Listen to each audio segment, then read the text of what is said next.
Welcome class 8th. In today's class, students, in our last class we have discussed about expansion of British power, and as you know, as the company acquired more and more territories, it became necessary to introduce new administration in the territory. And today we will discuss about administration of British period. Administrative structure of British India.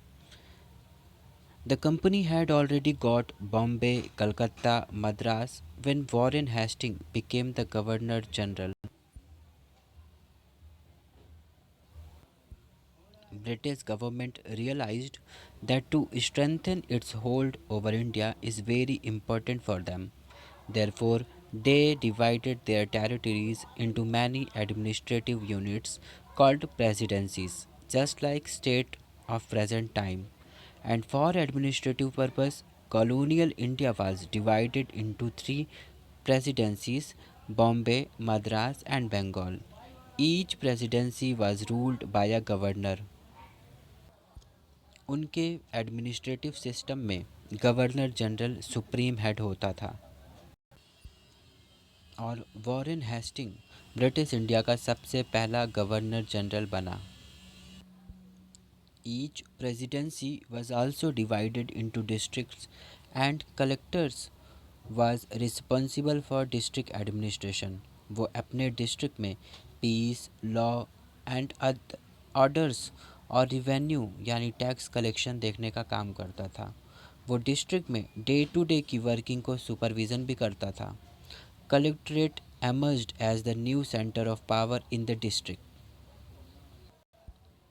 British period में ही Lord Cornwallis ने civil services को start किया to manage the Indian territories. Civil servants का selection एक competitive exam के through होता था जो 1857 से एग्ज़ाम लंदन में कराया जाता था. Prior to that the company directorate nominated civil servants. Rabindranath Tagore ji के भाई सत्येंद्रनाथ टैगोर जी फर्स्ट इंडियन थे जिन्होंने इंडियन सिविल सर्विस को ज्वाइन किया था. In districts police assisted the collector to maintain law and order in districts. Districts were also divided into thanas, which were managed by a daroga. In towns and villages, there were kotwals and chowkidars. In district, the district superintendent of police was the head of police force. ये सभी मिलकर district administration का काम करते थे. Our next topic is judiciary during British period.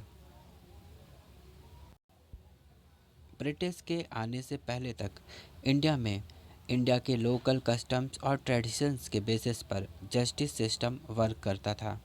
यह सभी जगह एक जैसा नहीं था. But in 1772 a new system was introduced where in two courts, criminal court जिसे फौजदारी अदालत कहते थे एंड अ सिविल कोर्ट जिसे दीवानी अदालत कहते थे. The civil court were presided over by a European district collector, while criminal court were still managed by qazi and Mufti.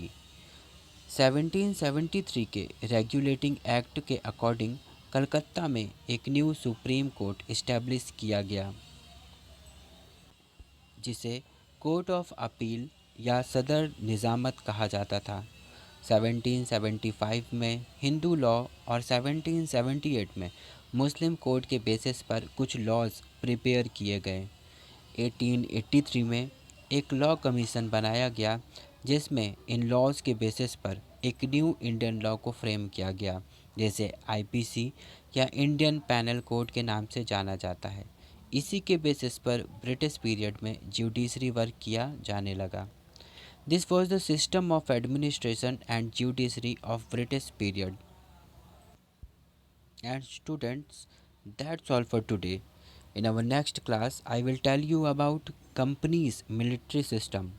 Till then, take care and have a nice day.